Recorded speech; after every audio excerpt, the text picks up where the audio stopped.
What is going on, guys? Welcome back to another edition of Running with James. Today we are talking prehab / rehab, and we are here at my friend Dr. Dan's HealthPro Chiropractic. There we go, got it out. And we're going to visit with him a little bit today about not only how to get back from an injury, but how to prevent injury and stay strong and training really well. Change your mind, change your life.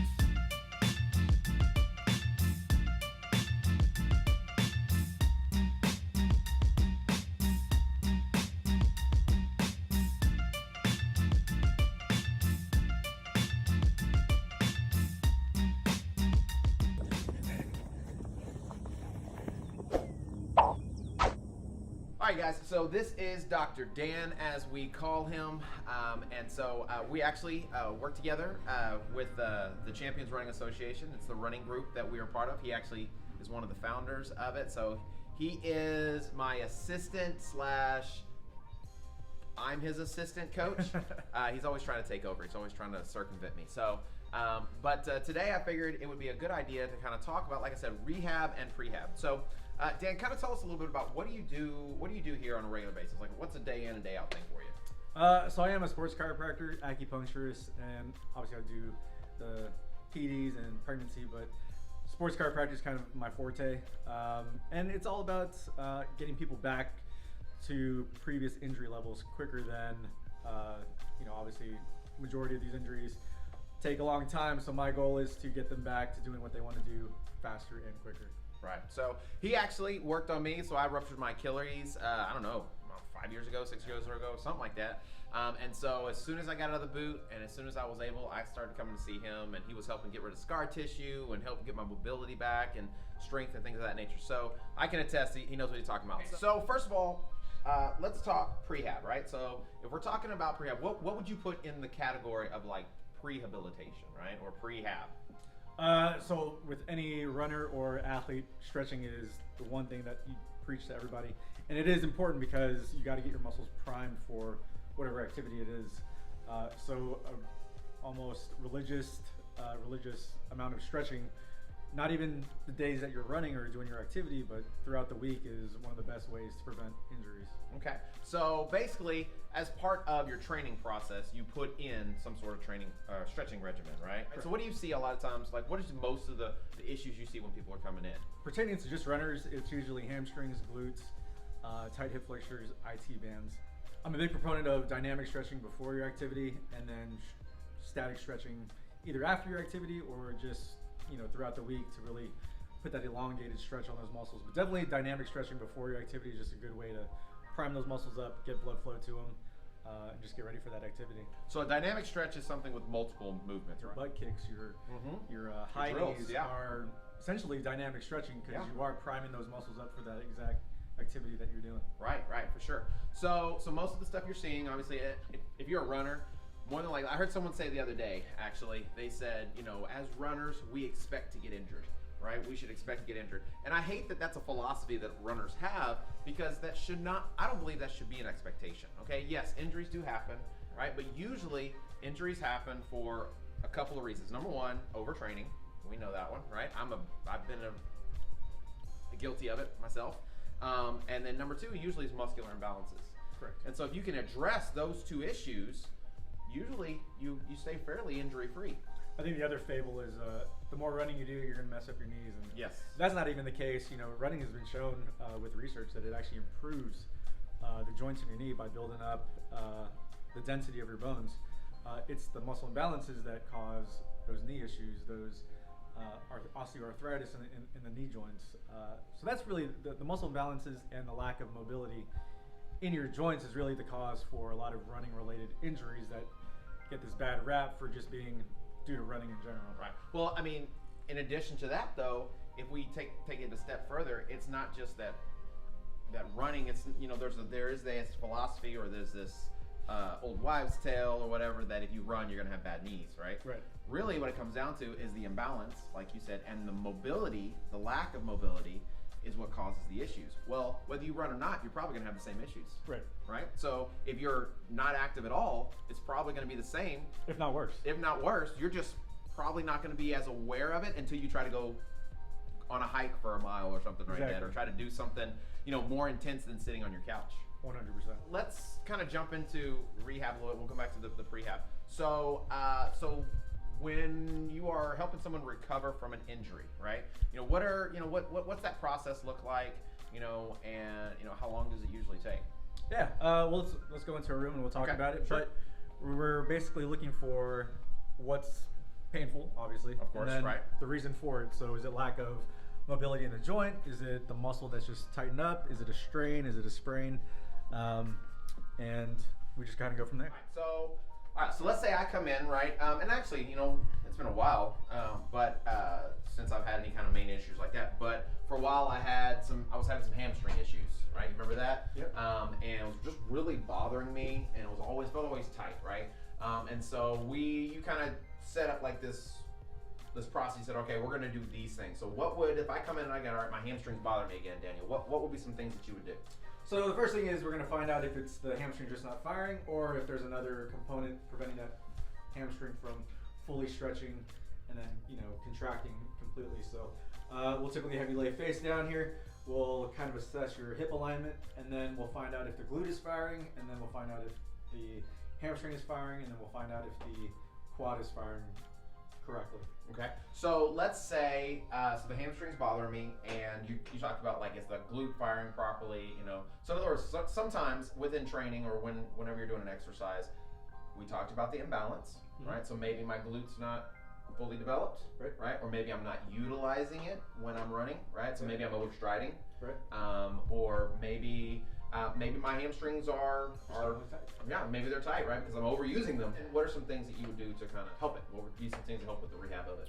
So typically, whether you go to your physio or you go to a chiropractor, muscle therapy is always going to be the first thing that you always want to hit. So whether it be the glutes, the hamstrings, or you know, even the quads or the hip rotators, we're going to hit all four. Yeah. We never just relegate it to one particular muscle, because if one muscle is not acting correctly, everything else is compensating. So if we hit your hamstrings, we're hitting the glutes, we're hitting the hip flexors and the hip rotators. Okay. So then, do you find that most often, wherever the issue is that usually like the main problem, or is that just kind of like a symptom of the main problem? It's usually a symptom of the main problem, specifically with like plantar fasciitis. Everyone Okay. thinks it's a foot issue, but it's Right. actually a calf issue. Yeah, a lot of times, right? So either like your calf is too tight, pulling on your Achilles, right? So, this is awesome. So then tell me, the two things I hear is my knee is bothering me, okay, or my foot is bothering, right? And that's a very broad statement they use, right? It could be their Achilles, could be their arches, whatever, their heel. So let's say someone comes in and they say their knee is bothering. What do you find is the normal, okay, and I know that's not a very good, that's a loaded word, but what do you feel is like the normal turnaround time for somebody who comes in to see you, because most of the time they don't come in immediately, right? But from the time they come in to the time they're able to kind of not get back to full on training, but like just start training a little bit. You know, it really depends. So a lot of times people will come in here with runner's knee, and 80% of the time it's not runner's knee. It's usually IT band. So if it's runner's knee, I mean, you can kind of get back to doing what you want to do. If you do the proper treatment and you do the proper like therapy, right within about a week. IT band's kind of it's a stubborn one. So you can get back to running, and we can get you there, but you might be dealing with it throughout the season. It's not going to prevent you from, you know, doing your best, but you are going to feel it while you're still trying to perform. Right. Well, because it's like anything that has to do with your tendons, right, or any kind of fascial tissue. It's not like your hamstring. If you tear your hamstring, it's immediate. Right. And you know, right? Yeah. With these types of things, it usually takes, it's like it goes over a certain amount of time, Right. gradually starts happening, and then one morning you wake up, right, and you're like, oh, my knee's bothering me, what's wrong, right? So, and then it usually will take that amount of time almost to completely come back from it to an extent. Yeah, because I mean, you also factor in the time that they're like, my knee hurts, I'll let it play out for a little bit. Right. Let it play out for a little bit. But, you know, we're runners, so we're always using those muscles. And that's why the recovery time is a little bit longer for athletes, because you're going to still kind of play through or run through those injuries. Right. You know, the muscle manipulation, what is the one used? Is it Graston? Graston are these stainless steel tools that look like torture devices, and depending on the area, they can be torture. They can be, yeah, the Achilles. The biggest advice I could say is find yourself a chiropractor or physiotherapy that does not only chiropractic, but active release technique, which is a form of muscle work. Yeah, I'm a big fan of the active release. Grafting technique, which is what I just mentioned with the tools, and then even like dry needling can all play a big role in getting you healed faster and quicker than just stretching or foam rolling or just icing. So is there perhaps then like a prehab element to doing some of those things as well? Oh, 100%. So I get a lot of runners who come in here who just come in strictly for treatment to stay on top of like their training, because I mean they're putting in 100, 150 miles a month, so they just come in for those quick tune-ups. Yeah, awesome. So you're one of my run clients, right? I don't like using client. I don't know. You're one of the guys I coach. How about that? Is that better? Friend. Yeah, friend. He's not only a client, but he's also a friend. But he has gotten much faster over the years, and part of it has just been me encouraging him that he can go faster, right? And then give him some speed work and things. But a big portion of it as well. So I don't think you really. You had a few problems a couple years ago with some runner's knee kind of things, Yep. right? But obviously he knows what he's doing for a living, so he kind of knew how to get around that. But I feel like over the last probably like 16 months or so, especially the last 12 months, I don't think you've had really any issues whatsoever, right? Yeah, probably the last 3 years I've been injury-free throughout my whole run career. Right. And you don't hear that from people getting faster usually. Right. You don't get faster and get injury-free because usually you're pushing so much harder, right? But it's because of the regimen of drills and working on your form and prehabbing, doing the strength training, all the cross training. Those are all important things. So that's because you've created some sort of, or you've gotten someone to help you create some sort of training regimen, right? And so what does yours look like? What does your week or month kind of look like? So 3 days a week, I'm always doing strength training, and that usually involves some form of squats, calf raises, lunges to kind of help build up the eccentric load on my on my knee, as well as the squats are really to fire off that glute, that hamstring, and then on top of that, I always do my dynamic stretching. So I always do my dynamic stretching and drills right before I run, but whenever I get to here during the week and during the lunch breaks, it's all typically like static stretching, just to kind of put that elongated stretch. So I'll typically start off with your 4 big ones, which is your hamstring, and that's usually the easiest one. Just kick it right up, lean into it. Glutes, I'm typically on the ground, just kind of bringing one glute towards the other shoulder. I'm always doing lunges to get that hip flexor, stretch it out, and then I'm doing your hip rotators, which come down. And then those are the big ones on top of like the calf raises to really put that stretch, that eccentric load on your plantar fascia to really break up that precursor to plantar fasciitis. So those are things you do 2 or 3 times a week. Yeah. And you plan them into your day. 100%. Right? Yeah. Monday, Wednesday, Fridays. And then you mentioned dynamic, and so I call them drills, okay? And I really, you can ask, I preach those to nobody's, people hate it when I ask them, have you been doing your drills? Have you been doing your drills? And he'll find out. Yeah, somehow I find out. So, but that's part of when you go run, right? If you're supposed to run 6 miles a day, what does 6 miles mean? 6 miles means the first 10 minutes is to do your drills. Then you do your 6 miles, do a little pre-warm up run, and then you do your 6 miles. Then you end it with some type of cool down, whether it be a walk at the end or even just another form of dynamic stretching, or kind of do your static stretching at the end. Right. So most runners, they just take off. Yeah. Right. And around mile 2, they start feeling fairly decent. Yeah. And loosen up, right? So we kind of have a different approach about it, and really, if you look at any of the pros that are out there, any of the elites, that's how they do it, right? So not that we're all elites, right? But if we want to have improvement like elites do, we should probably take the same type of strategy. There's a reason they do it, right? Because they have hundreds of thousands, if not millions of dollars of science backing them, and coaches and all that good stuff. So, doing a regular regimen, whether it's making sure that once or twice a week you are taking a yoga class, or you have specific, we have an app, the BC Fitness app, where you can go on and you just do a workout where it's a yoga stretch, right? It's free to download, doesn't cost you anything. And the workouts are always good. Yeah, for sure. The workouts are, there's yoga workout stretches. Some of them are videos. Even on our channel here on Running with James, there's several videos where they're dynamic movements where you can, learn how to get mobility or work on stretching, as well as like what he's talking about with the cross training, where you can work on your glutes, your hamstrings, working on strength training to help you become a better runner and an injury-free runner. And that's really the goal, right? Yeah. The goal is to keep running. Running is only half the equation. The strength training, the prehab, rehab, that's the other half, and that's the half that everyone always neglects. Right. And so part of the prehab, right, and part of staying injury-free, one of the things we talked about, one of the very first things we did when we met for the first time to train, right, because we've known each other for a while now, was we did a run gait assessment. Yep. Right. We put him on a treadmill. We got out the slow motion camera, and we looked at what are your efficiencies, what are some of your deficiencies, and what are some things we can do to help improve that.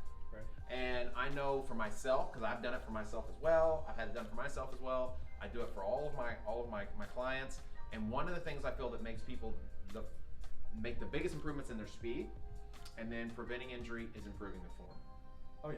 Right? For sure. For sure. So, and what's crazy is I catch myself all the time, and he hears me yell at him too if I happen to see him on the trail or something, right? You're overstriding, shorten your stride, quicker steps. Or I'm running like this. You're leaning back, you're driving a Cadillac, right? Drive your knees forward, pick up your heels, right? So we're always thinking about these things. So there's some great things that we can do. And so that's what I love about, not just about training, I love training, right? I love learning about the body and how it works. But that's one of the things I really enjoy about running is there's always something you can improve on. And if you're willing to do just those little bit of extra things, you can make some drastic improvements, right? So I look at his wall over here, and from, looks like 2016 to 2018, it looks like, he had about a 10-minute improvement. That's pretty good for a half marathon, right? That's really good, actually. Well, from 2018 to 2020, this dude had closer to like, what is that, 13-minute improvement pretty much for the most part. And this was January, so this was just last year, right? So before everything got shut down. And I think he could have gone faster than that. I think he was just being reserved or whatever. So I mean, he's constantly making improvements, and his last 3 years, he's improved by 20 minutes as opposed to his first 5 years where he really didn't make any improvements. He was doing this, right? Doing this nonstop and had injuries, and issues, and weight was all over the place, right? But where the big change is when he started becoming consistent in his training, consistent in his stretching and his drills. And since that moment, he's made nothing but progress. Actually, a 20-minute progress over the last 4 years. So that's pretty amazing. So, I encourage you guys out there, if you've never gotten with a coach before, or maybe you're still intending, maybe you don't feel like you need one, study, right? Talk to somebody that knows a little bit more than you. People should get a coach though, because it makes a world of difference. It does. It does. First of all, the accountability, Right. But then also, like, we don't usually just sit down and just create our own plan. Yeah. Right. That's the first step. If you're willing to do that, that'll make a big difference. But if you'll get somebody that knows a little bit more than you, it makes a world of difference. Yeah, I think the biggest hesitancy with most people is they feel like they already know everything they need to know, and that's when you kind of get stuck and you just kind of stay within this window. But you gotta kind of have some thick skin and have someone kind of really break it down to you and stay on top of you when you're slacking. And I think that's another thing that prevents people from, getting coaches is the accountability factor. Right. So I mean, I'm always trying to learn something, right? I'm always trying to, always looking for my next, license or certification, a new way. You do the exact same thing in your industry, right? Always going to conferences, always doing things to learn more. Because the more we learn, right, the more we can help our clients or help the people that we want to help. Yep. Right. So thanks guys for coming in today. I hope you enjoyed it. Thank you, Dan, for being here with us today. And check it out. If you're in the Houston area, you should check out HealthPro Chiro. He knows what he's doing. He's a friend of mine. He's good at it. I trust him with my body. And then if you're looking for a great coach, he can attest that I'm the best there is. And so that took you a long time to answer that. I appreciate that. So, but BC Fitness, guys, you can check us out online. You can download our app for free. All kinds of great stuff on there. Check out our website, mybcfit.com. So thanks for coming in. If you liked it, give us a thumbs up. Make sure, if you haven't done so already, subscribe. You guys are amazing. Remember, when you change your mind, you change life.